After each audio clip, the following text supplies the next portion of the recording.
Frit til fiskfang, frit til jagt. Frit til strøngang, frit til natt.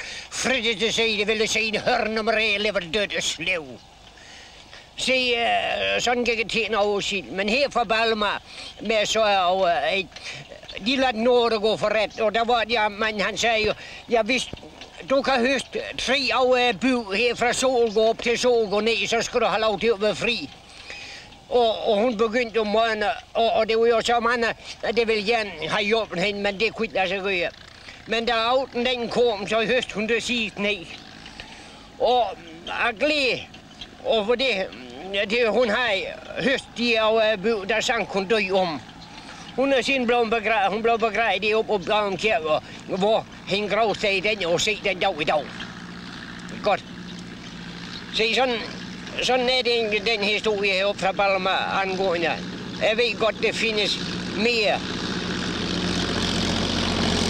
Men også heroppe fra Bissen.